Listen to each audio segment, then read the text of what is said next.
Hello, नमस्कार, सुप्रभात, good morning. आशा करता हूं आप सब अच्छे होंगे और आपकी स्टडी भी अच्छी चल रही होगी।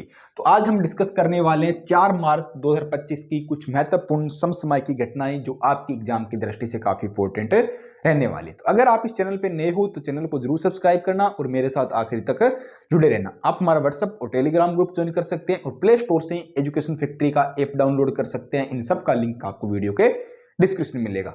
तो डिस्कशन स्टार्ट करते हैं और देखते हैं वो कौन कौन सी घटनाएं हैं। और मैं फिर से सभी कैंडिडेट को कह रहा हूं कि आप अगर ये क्लास पूरी देखते हो तो लास्ट में आपके लिए डेली एक क्वेश्चन रखा जाता है, क्वेश्चन ऑफ द डे। उसका कमेंट जरूर किया करो, उसका आंसर जरूर दिया करो कमेंट में, जो कि आपके लिए काफी हेल्पफुल रहने वाला है। क्योंकि एग्जाम में पता नहीं कोई सा भी क्वेश्चन आ सकता है, इसलिए हर दिन डेली आपके लिए एक नया क्वेश्चन डाला जाता है। तो कमेंट उसका जरूर किया करो और आपका एक एक लाइक, एक एक कमेंट हमें क्या काफी मोटिवेट करता है। ठीक है, डिस्कशन स्टार्ट करते हैं। और आज का फर्स्ट क्वेश्चन क्या है? सशक्त पंचायत नेत्री अभियान किस मंत्रालय द्वारा शुरू किया गया? तो कौन सा अभियान है? उस अभियान की मैं बात करता हूं तो कौन सा है? सशक्त पंचायत। कौन सा बेटा? सशक्त पंचायत। इससे आप समझ रहे होंगे कि पंचायतों को सशक्त करना है, मतलब उनको मजबूत बनाना है। और कौन सा अभियान चला है? नेत्री अभियान चला है। ठीक है, अभियान चला है। ठीक है, ये क्यों चला है? तो इसमें क्या है? महिलाओं की भागीदारी बढ़ाने के लिए। किसके लिए? महिला भागीदारी बढ़ाने के लिए पंचायतों में। ठीक है, ये अभियान किस लिए चला है? किसके लिए चला है? पंचायत में महिला भागीदारी बढ़ाने के लिए। पंचायत में महिला भागीदारी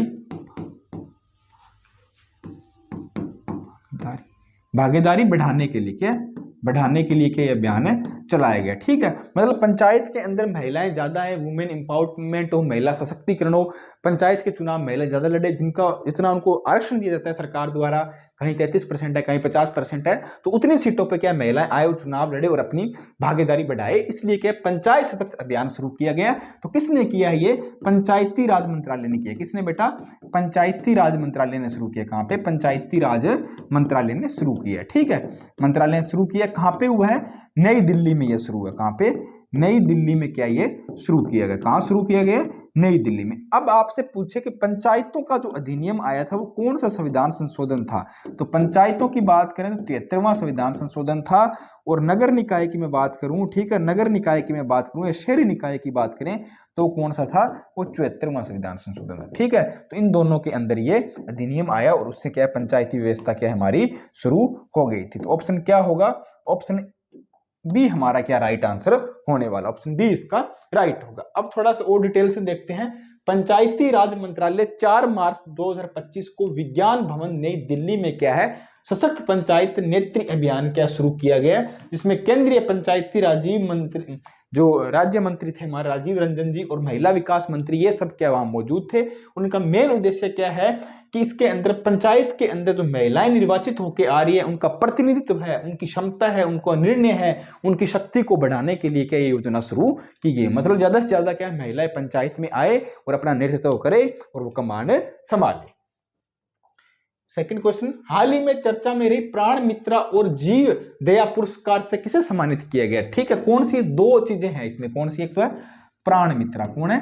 प्राण मित्रा, प्राण मित्र। और दूसरी कौन सी है? जीव दया। कौन सी है? जीव दया। ये कहां शुरू हुई है? ठीक है, तो प्राण मित्र कब शुरू हुई थी? 1966 में शुरू हुई थी। ठीक है, और जीव दया कब शुरू हुई थी? सन 2001 में शुरू हुई थी। ठीक है, ये किस लिए शुरू हुई और किसने शुरू की? तो ये भारतीय पशु कल्याण बोर्ड ने शुरू की। भारतीय पशु कल्याण बोर्ड द्वारा शुरू की गई है। क्योंकि जो पशु होते हैं, जो जीव होते हैं, उनको बचाने के लिए, उनको संरक्षण करने के लिए, ठीक है, उन पे जो क्रूरता की जाती है उनसे बचाने के लिए क्या एक अधिनियम आया था? पशु क्रूरता अधिनियम कब आया था? पशु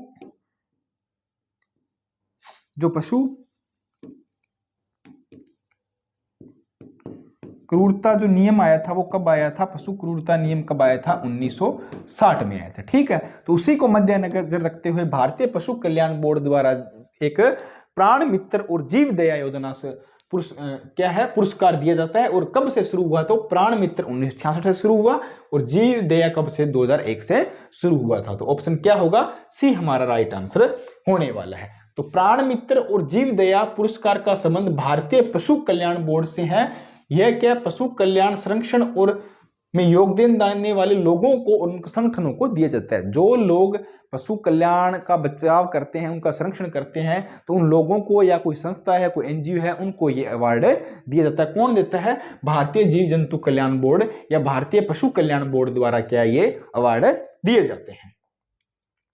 हाल ही में विश्व किशोर मानसिक स्वास्थ्य दिवस कब मनाया जाता है? तो विश्व किशोर मानसिक स्वास्थ्य दिवस की मैं बात करूं तो हर साल कब मनाया जाता है? ये मनाया जाता है कौन सा बेटा? विश्व किशोर। विश्व किशोर, किशोर मतलब जो टीन एज में लोग हैं, मतलब जो टीन एज है, विश्व किशोर। टीन एज समझते हो ना, जो मतलब 9, 10, 12th वाले बच्चे होते हैं। स्वास्थ्य दिवस, ठीक है, ये कब आता है? तो ये आता है हर साल 2 मार्च को आता है। मतलब जो किशोर बच्चे हैं, जो किशोर है, मतलब जो किशोर बच्चे हैं, जो टीन एज में चल रहे हैं, ठीक है, टीन एज मतलब 13 से शुरू होता है ना, फिर 20, 21, 23, जो मतलब 22-23 साल तक के बच्चे होते हैं, जो स्कूल और कॉलेज में होते हैं। तो इस टाइम में क्या है कि वो बहुत ज्यादा, मतलब ये उम्र ही ऐसी होती है, एक तरफ पढ़ाई होती है, एक तरफ आपका जो प्यार व्यार ये सब होता है। तो उसमें क्या होता है कि बच्चे बहुत डिस्टर्बेंस रहते हैं, मेंटली डिस्टर्ब भी रहते हैं, प्रेशर भी रहता है मेंटल माइंड पे कि पढ़ना है, ये सब करना है। और ये उम्र ही ऐसी है कि मतलब डिस्टर्बेंस बहुत ज्यादा होता है, उनको अवसादग्रस्त होते हैं, ठीक है। तो इसके लिए क्या, उन लोगों को जागरूक करने के लिए, इन लोगों को बचाने के लिए, ठीक है, और स्टूडेंट को जागरूक करने के लिए एक कार्यक्रम चलाया जाता है। तो विश्व किशोर मानसिक स्वास्थ्य दिवस हर साल मनाया जाता है। कब? 2 मार्च को ये मनाया जाता है। कब? हर साल 2 मार्च को मनाया जाता है। तो मेंटल हेल्थ इन टीन एजर्स, जो टीन एज के बच्चे होते हैं, किशोर पीढ़ी के होते हैं, उनके बेहतर मानसिक स्वास्थ्य के लिए, उनका अच्छा मानसिक स्वास्थ्य हो, उनमें जागरूकता फैलाने के लिए मानसिक स्वास्थ्य देखभाल से जुड़े मुद्दों और उनके निदान की जरूरत को लेकर शिक्षित एवं जागरूक के उद्देश्य से क्या विश्व स्तर पे हर साल 2 मार्च को क्या है, विश्व किशोर और मानसिक स्वास्थ्य कल्याण दिवस मनाया जाता है। मतलब जो टीन एज के बच्चे हैं, उनके स्वास्थ्य के लिए, उनके देखभाल के लिए ये हर साल 2 मार्च को मनाया जाता है। कौन सा? वर्ल्ड मेंटल हेल्थ डे कब मनाया जाता है? 2 मार्च को मनाया जाता है। डेजर्ट हंट अभ्यास किस सेना का युद्धाभ्यास है? कौन सा? Desert hunt. किसकी बात करते हैं? बात करते हैं बेटा डेजर्ट हंट की। किसकी? डेजर्ट हंट की बात करें तो कौन सी सेना का अभ्यास है? तो ये हमारी भारत की तीनों सेना है। इसमें कौन सी? आर्मी है, ठीक, आर्मी है, नेवी है, प्लस कौन सी है? एयरफोर्स है, ठीक है, एयरफोर्स है। तीनों सेनाएं क्या ये मिलकर अभ्यास करती है। अब की बार कहां पे हो रहा है? जोधपुर राजस्थान में। जोधपुर राजस्थान में क्या इसका आयोजन किया जा रहा है। अब तीनों सेनाएं मिलकर अभ्यास करते हैं। उनका मानना क्या है कि आने वाले भविष्य के अंदर तीनों सेनाओं के अंदर एक कोऑर्डिनेशन होना चाहिए, और किसी भी तरह की परिस्थिति हो उससे निपटने के लिए क्या तीनों सेनाएं तैयार होनी चाहिए, और तीनों सेनाओं के बीच में एक अच्छा कोऑर्डिनेशन होना चाहिए। तो किसके द्वारा क्या होता है? त्रिसेवा विशेष बल अभ्यास है। कौन सा बेटा? त्रिसेवा विशेष बल अभ्यास है। मतलब आर्मी, नेवी, एयरफोर्स तीनों सेवाएं मिलकर करती है। जोधपुर राजस्थान में इसका आयोजन किया जा रहा है। तो ऑप्शन क्या होगा? डी हमारा राइट आंसर होने वाला है, ठीक है, ऑप्शन डी हमारा राइट होगा। तो आर्मी के अध्यक्ष कौन है अब की बार? जनरल कौन है? उपेंद्र द्विवेदी है, ठीक है। एयरफोर्स के कौन है? अमनप्रीत सिंह है। और नेवी के क्या, आप कमेंट करके बताओगे। नेवी के अब की बार हमारे जो एडमिरल चीफ मार्शल होते हैं, किसके होते हैं वो? चीफ मार्शल किस में होते हैं? एयरफोर्स में होते हैं। आर्मी में क्या होते हैं? जनरल होते हैं। नेवी में क्या होते हैं? एडमिरल होते हैं। उनके अब की बार एडमिरल या अध्यक्ष कौन है वो आप कमेंट करके बताओगे। तो ऑप्शन डी हमारा राइट होगा। भारतीय वायुसेना ने 24 से 28 फरवरी 2025 को जोधपुर के में डेजर्ट हंटर 3 त्रिसेवा विशेष बल अभ्यास क्या है? शुरू किया है, जिसमें क्या सेना के 13 विशेष बल, नौसेना, मरीन कमांडो, वायुसेना, गुरुड़ विशेष, क्या इन सब लोग क्या इसके अंदर भाग लेने वाले हैं। और उनका मेन उद्देश्य क्या है? सुरक्षा को बढ़ाना है, चुनौतियों से निपटना है और उनका समाधान करना है। भविष्य में आने वाली जितनी भी चुनौती हैं उनको निपटना है और सुरक्षा को मजबूत करना है। उस पर क्या है, इस करके क्या ये अभ्यास तीनों सेनाओं द्वारा किया जा रहा है। हाल ही में अंग्रेजी को आधिकारिक भाषा के रूप में किससे नामित की है? तो किसको बेटा? अंग्रेजी की अपनी देश की आधिकारिक भाषा कर ली। किसको? अंग्रेजी को। अंग्रेजी क्या है अब? क्या होगी? आधिकारिक भाषा होगी। कहाँ की? आधिकारिक भाषा हो गई, ठीक है। कौन से देश की हुई है? तो ये काम एक ही बंदा कर सकता है, वो है यूएस से अमेरिका। और उनके वहां के राष्ट्रपति कौन है अब की बार? भैया ट्रंप साहब है। और वो नए नए फैसले लेने जा रहे हैं। तो अमेरिका को आधिकारिक भाषा क्या बना दी? अंग्रेजी बना दी। कुछ दिन पहले जब जो बाइडेन थे, उन्होंने क्या है, अमेरिका का एक पक्षी था ठीक है, राष्ट्रीय पक्षी घोषित किया, किसको किया था? ईगल, बोल्ड ईगल को क्या अपना पक्षी बनाया था, ठीक है, बोल्ड ईगल को क्या उन्होंने अपना एक पक्षी घोषित किया था, राष्ट्रीय पक्षी, ठीक है। तो बोल्ड ईगल को किया था पक्षी घोषित और आधिकारिक पक्षी बनाया था, ठीक है। और अब आधिकारिक भाषा क्या बना ली इन्होंने अपनी? इंग्लिश को बना ली, ठीक है। इंग्लिश को तो किसने किया? यूएसए ने किया। ऑप्शन बी हमारा राइट आंसर होने वाला है। कुछ चीजें आपको और बताता हूं। भारत के अंदर, भारत में बात करें, भारत के अंदर बात करें तो कौन सी 8वीं अनुसूची में, 8वीं अनुसूची में कितनी भाषाएं हैं? 22 भाषाएं। कितनी? 22 भाषाएं हैं, ठीक है। और भारत में कौन से संविधान के अंदर ये भाषाएं लिखी गई है? कौन सा आर्टिकल है? तो आर्टिकल या अनुच्छेद की बात करूं तो क्या 343 से लेके 351 के बीच में क्या ये सब चीजें लिखी हुई? आर्टिकल 341 से लेके 351 के बीच के अंदर क्या भारत के अंदर 8वीं अनुसूची की 22 भाषाओं का क्या उल्लेख किया गया? और भाग कौन सा है? भाग 17 के अंदर, भाग 17 के अंदर ये सब कुछ लिखा है। तो ऑप्शन बी क्या है हमारा राइट आंसर होने वाला? Option b is the right होगा। अमेरिकी राष्ट्रपति डोनाल्ड ट्रंप ने एक बड़ा फैसला लेते हुए अंग्रेजी को संयुक्त राष्ट्र की क्या है? अमेरिका की आधिकारिक भाषा क्या घोषित कर दिया है, ठीक है। मतलब उन्होंने क्या आधिकारिक भाषा क्या आप कर दी वहां की? अब अंग्रेजी ही रहने वाली है। मतलब सब कामकाज है जो भी है सब कुछ अब वहां इंग्लिश में ही होने वाला है। तो अब आपके मन में डाउट होगा तो अब तक वहां की क्या भाषा थी? सब कुछ तो वहां अंग्रेजी में चल रहा था, बट फिर से क्या है, जैसे भारत में क्या अभी कामकाज क्या है, हिंदी और इंग्लिश दोनों में चलता है, पर भारत की कोई भी नेशनल लैंग्वेज नहीं है। हिंदी क्या है? राष्ट्रीय लैंग्वेज नहीं है, राष्ट्रीय भाषा नहीं है। हिंदी क्या है? भारत की राजभाषा है, ठीक है, राजभाषा है। राजभाषा और राष्ट्रीय भाषा में बहुत फर्क होता है। तो इसी तरह ही वहां सब चल रहा था।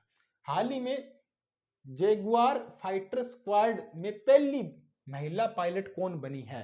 तो कौन सा जैगुआर? किसके अंदर? जैगुआर के अंदर, जैगुआर फाइटर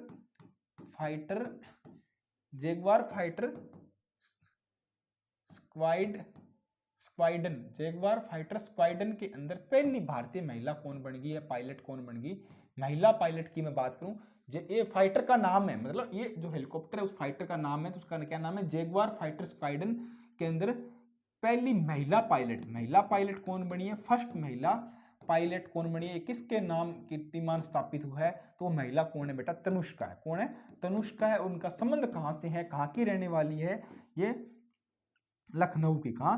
लखनऊ की रहने वाली, लखनऊ उत्तर प्रदेश की क्या ये रहने वाली। तो पहली महिला होगी जैगुआर फाइटर स्क्वाड्रन के अंदर शामिल होने वाली पहली भारतीय महिला पायलट होगी कौन?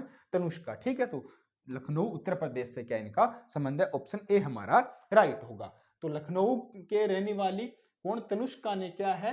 एक ऊंची उड़ान भर के और 24 साल की है मात्र। कितनी? 24 साल की मात्र क्या फ्लाइंग ऑफिसर है। इन्होंने क्या है किसके अंदर? फाइटर जेट के अंदर इन्होंने पहली महिला फाइटर बन गई है। कौन से फाइटर के अंदर? जैगुआर फाइटर जेट स्क्वाड्रन के अंदर जैगुआर फाइटर की जो उड़ाने वाली पहली महिला पायलट बन गई है, जिन्होंने क्या 24 साल की उम्र में क्या ये कारनामा कर दिया। और यूपी के उत्तर प्रदेश लखनऊ की क्या ये रहने वाली है। The India country economics memorandum becoming a high income economy in A generation report किसने जारी की है? The India country economic memorandum becoming a high income economy in A generation report किसने जारी की है? मतलब इन्होंने एक रिपोर्ट जारी की है, वो किसने की है? विश्व बैंक ने की। किसने? विश्व बैंक ने रिपोर्ट जारी की। और विश्व बैंक ने बोला है कि 2047 तक जब भारत के क्या है 100 साल पूरे हो जाएगी और भारत को क्या है एक विकसित देश बनना है, तो विकसित देश बनना है तो इन्होंने कितनी तेजी से, कितनी प्रतिशत से क्या है ग्रोथ करनी है? इनकी ग्रोथ रेट कितनी होनी चाहिए? इनकी ग्रोथ रेट होनी चाहिए एवरेज 7.8% क्या इनकी ग्रोथ रेट होगी, ठीक है। एवरेज ग्रोथ रेट इस तरह अगर इंडिया के जीडीपी या इनका इकोनॉमी या अर्थव्यवस्था इंडिया की चलेगी 7.8 मतलब एवरेज या औसतन ग्रोथ रेट से चलेगी, तब क्या है भारत 2047 तक क्या बन जाएगा? एक विकसित राष्ट्र बन जाएगा। तो किसने बोला? ये विश्व बैंक ने बोला। विश्व बैंक का मुख्यालय कहां पे? विश्व बैंक के मुख्यालय की बात करें तो इसका मुख्यालय कहां है? मैं मुख्यालय की बात करूं, मुख्यालय वाशिंगटन डीसी यूएसए में। कहां? यूएसए में वाशिंगटन डीसी में इसका मुख्यालय। इसकी स्थापना कब हुई थी? ठीक है, स्थापना मैं आपको बताता हूं 1944 में क्या इसकी स्थापना हुई। और आप कमेंट करके बताना इनके अध्यक्ष कौन है, वर्तमान में इसके अध्यक्ष कौन है। ऑप्शन सी हमारा राइट होगा। वाशिंगटन डीसी में इसका मुख्यालय है, स्थापना 1944 में हुई, ठीक है। और उसके अध्यक्ष आप कमेंट करके बताओगे।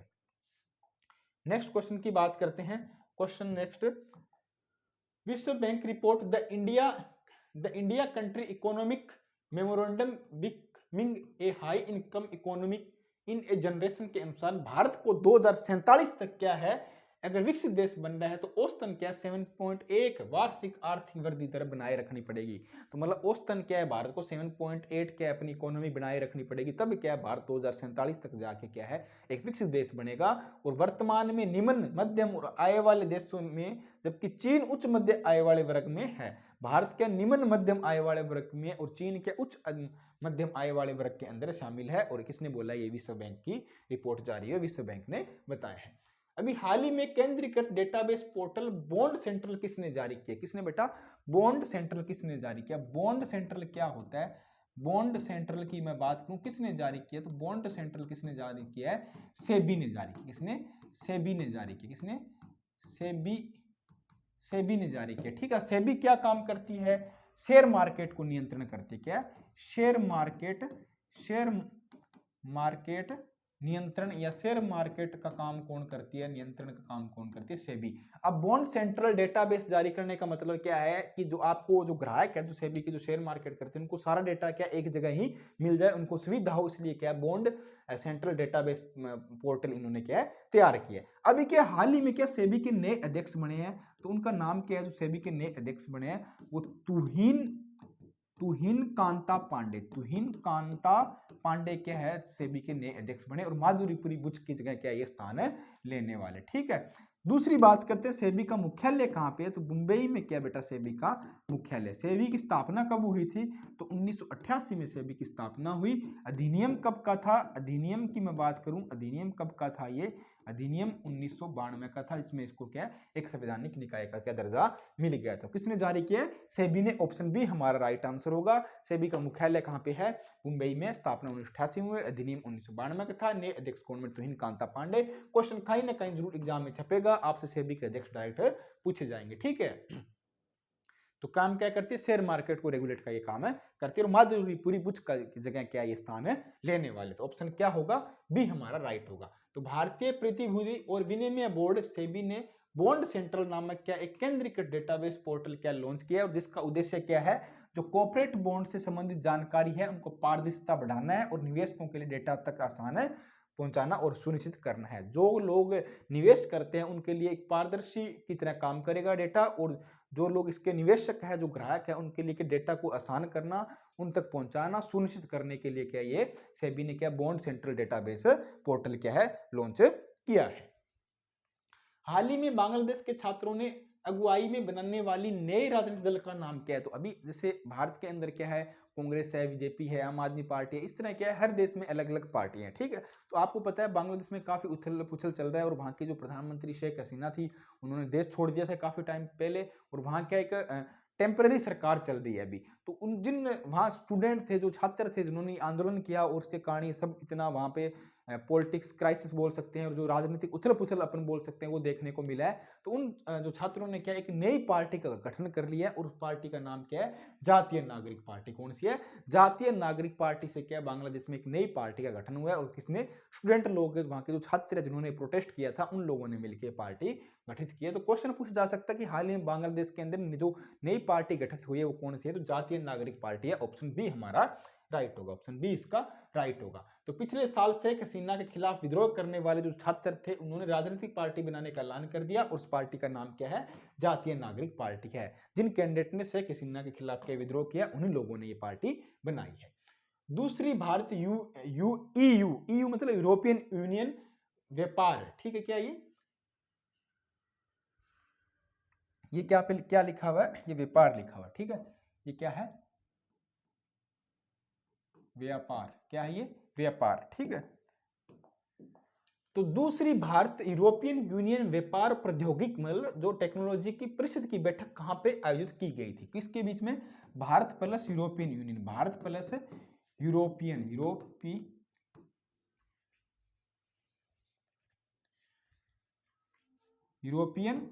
European union. ठीक है, यूरोपियन यूनियन के बीच में क्या अभी बैठक हुई थी। जो यूरोपियन यूनियन है, इनका डेलीगेट्स मतलब यूरोपियन यूनियन के अध्यक्ष और वहां के कुछ जो डेलीगेट्स है, वहां के कुछ लोग हैं, या वहां के जो इसके मेंबर है, इसके सदस्य वो भारत में आए हुए थे। इनकी हाल ही में क्या भारत और यूरोपियन यूनियन के अध्यक्षों के बीच में क्या एक बैठक हुई थी। कहाँ पे हुई थी? नई दिल्ली में हुई थी। कहाँ पे इसका आयोजन किया गया? नई दिल्ली। किसको लेके? व्यापार और टेक्नोलॉजी को लेकर बैठक हुई। किसको? व्यापार और प्रौद्योगिकी, बिजनेस और व्यापार और टेक्नोलॉजी की या बात करें टेक्नोलॉजी को लेके क्या ये बैठक हुई नई दिल्ली में, इसका आयोजन किया गया था। कौन से क्रम की बैठक थी ये? कौन से क्रम की थी? सेकंड क्रम की थी। कौन सी? ये सेकंड बैठक थी। सेकंड बैठक थी, ठीक है। कौन सी थी? सेकंड बैठक थी। इससे पहले एक बार हो चुकी है, तो कहां पे हुई? नई दिल्ली में इसका आयोजन किया गया। ऑप्शन ए हमारा राइट होगा।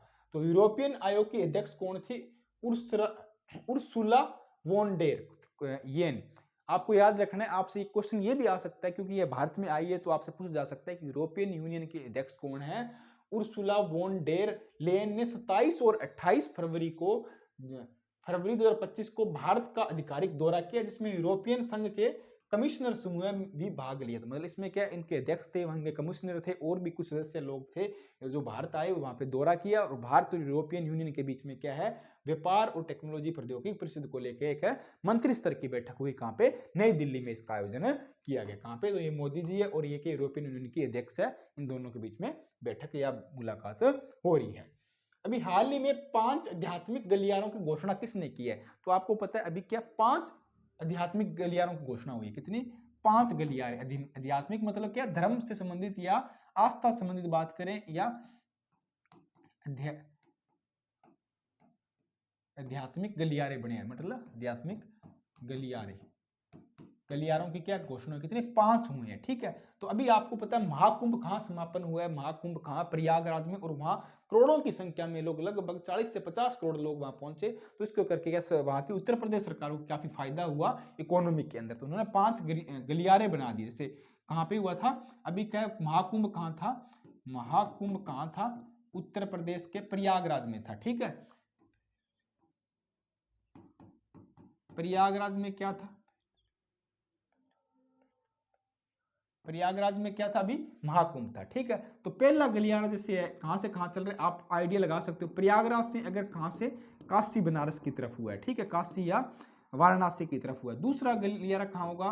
प्रयागराज से अयोध्या, रामलला की जन्मभूमि की है, ठीक है, अयोध्या की तरफ हुआ है, ठीक है। इस तरह इन्होंने मतलब टूरिस्ट को बढ़ावा देने के लिए अयोध्या, ठीक है। तीसरा गलियारा इन्होंने किधर किया है? प्रयागराज से लेके मिर्जापुर की तरफ, ये गोरखपुर की तरफ, उस तरफ शुरू किया, ठीक है। गोरखपुर की तरफ शुरू किया। चौथा गलियारा इन्होंने कहां किया? प्रयागराज से किधर किया है?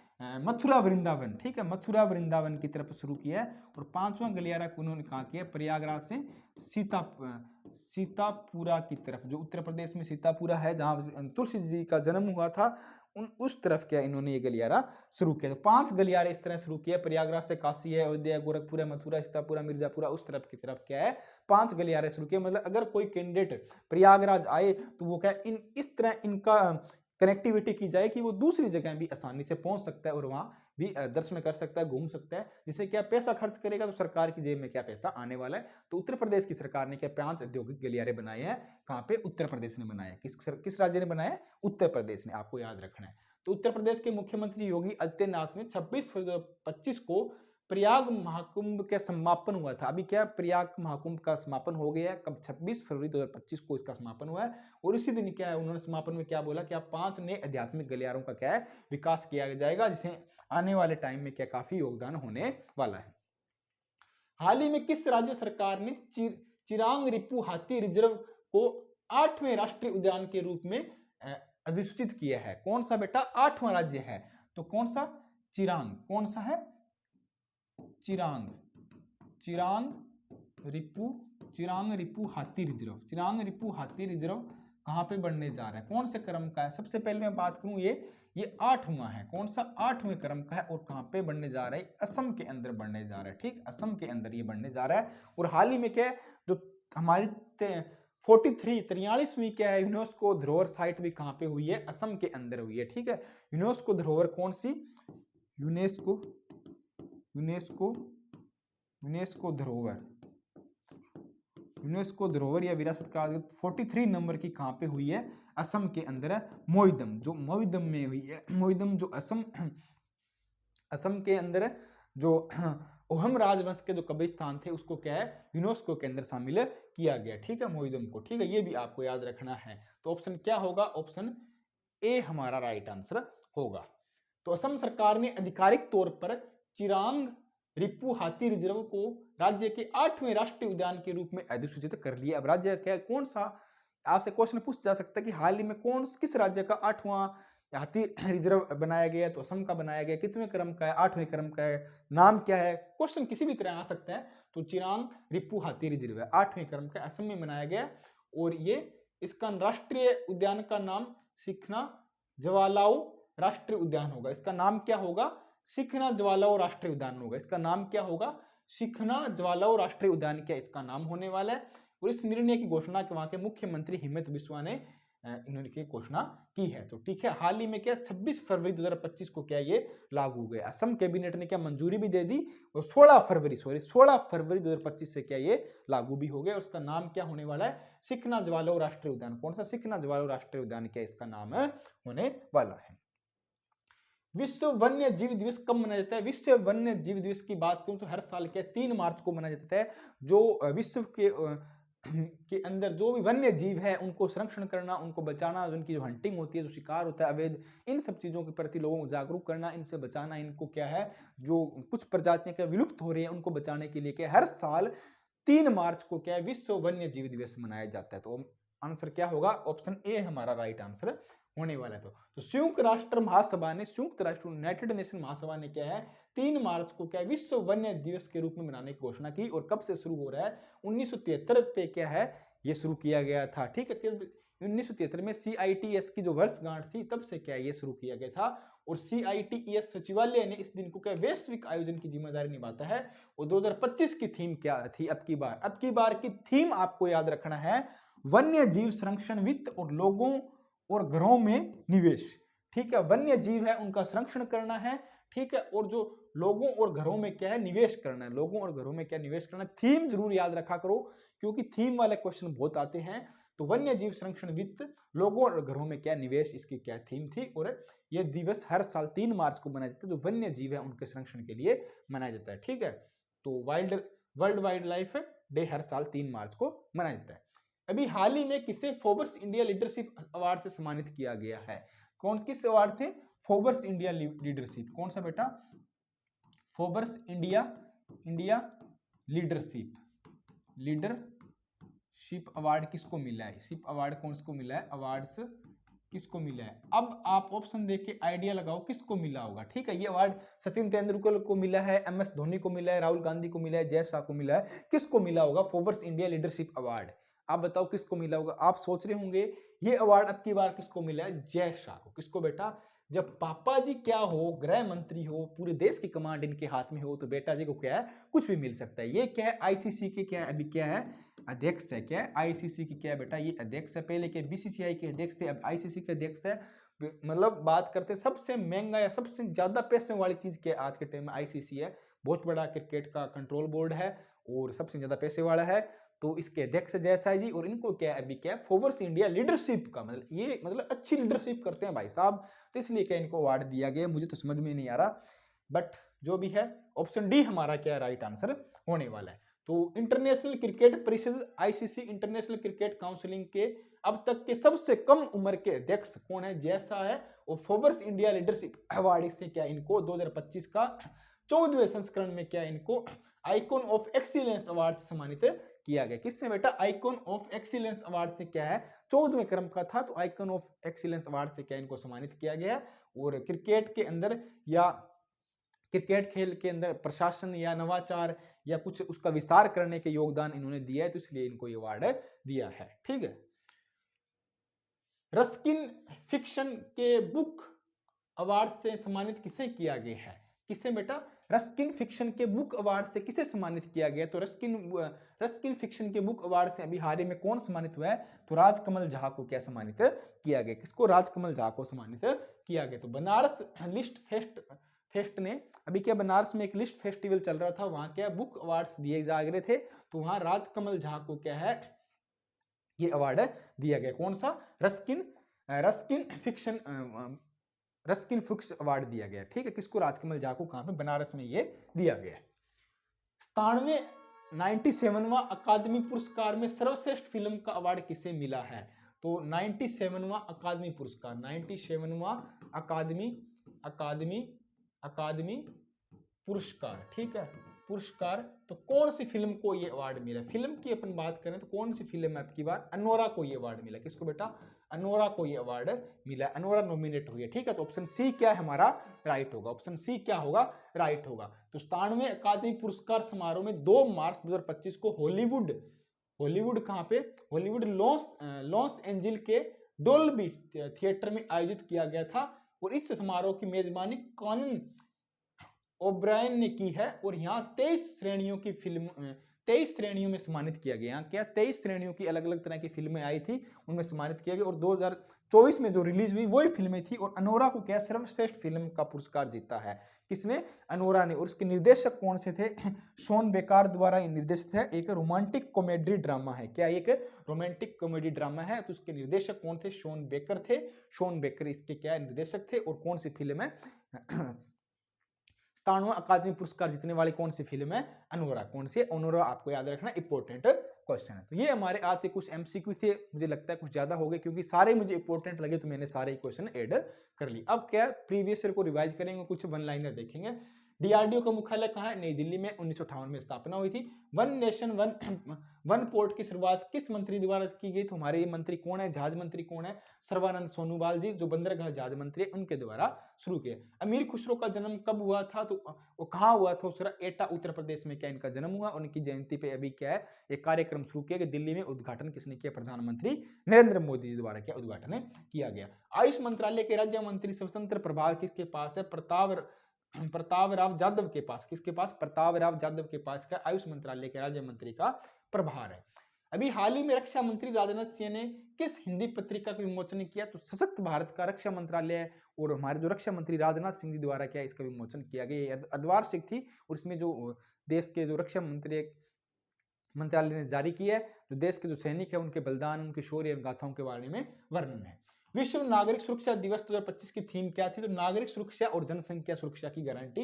तो नागरिक सुरक्षा की थीम क्या थी? विश्व में जितने भी नागरिक उनकी सुरक्षा करना, और जो जनसंख्या है उनकी सुरक्षा की गारंटी लेना। भारत कोलिंग कॉन्फ्रेंस 2025 का आयोजन कहाँ हुआ? तो भारत कोलिंग कॉन्फ्रेंस 2025 का आयोजन मुंबई में हमारे वाणिज्य मंत्री पीयूष गोयल जी द्वारा किया गया। तीसरा साबा महिला ठीक है चैंपियनशिप 2025 का आयोजन कहां किया गया? तो नई दिल्ली में इसका आयोजन किया गया। सार्वजनिक स्वास्थ्य सेवा प्रणाली में अच्छी और अनुकरणीय प्रथाएं आदि नवाचार पर 9वां राष्ट्रीय शिखर सम्मेलन कहां आयोजित किया गया? तो 9वां राष्ट्रीय शिखर सम्मेलन की बात करूं तो पूरी उड़ीसा में किया गया स्वास्थ्य शिखर सम्मेलन। ठीक है, साबा महिला चैंपियनशिप किस खेल से संबंधित है? बास्केटबॉल से संबंधित है, और दक्षिणी एशिया बास्केटबॉल एसोसिएशन चैंपियनशिप से। किससे? बास्केट। आपसे पूछे साबा महिला चैंपियनशिप किससे संबंधित है? तो ये किससे संबंधित है? इसका मतलब क्या है? South Asian basketball association. साबा का मतलब क्या है? साउथ एशियन बास्केटबॉल एसोसिएशन संबंधित है। नई दिल्ली में इसका आयोजन हुआ। कहां से संबंधित है? बास्केटबॉल। और बास्केटबॉल में कितने खिलाड़ी होते हैं बेटा? 5 खिलाड़ी होते हैं। कितने? 5 खिलाड़ी होते हैं दोनों टीम में। ठीक है, 5 10 होते हैं। वॉलीबॉल में 6 होते हैं, खो खो में 9 होते हैं, और पोलो में 4 होते हैं। ठीक है, क्वेश्चन इस तरह भी आ सकता है, कई बार खिलाड़ी पूछ लेते हैं, एसएससी जीडी वगैरह एग्जाम होते हैं, इनमें ये भी क्वेश्चन पूछ जाता है। तो ये कुछ हमारे आज के वन लाइनर थे। और आज का क्वेश्चन ऑफ द डे क्या है? भारत के स्थलाकृति मानचित्र कौन सा संगठन बनाता है? भारत के अंदर जो स्थलाकृति मानचित्र कौन से संगठन द्वारा बनाया जाता है? तो खुजराहो समिति द्वारा, भारतीय सर्वेक्षण विभाग द्वारा, वित्त मंत्रालय द्वारा, मौसम विभाग द्वारा, किस विभाग द्वारा मानचित्र तैयार किए जाते हैं? क्वेश्चन आपको जरूर कमेंट करके बताना है। तो आज के लिए इतना ही। थैंक यू, धन्यवाद, जय हिंद। अपनी तैयारी को जारी रखें। कल फिर मिलते हैं सुबह 8 बजे।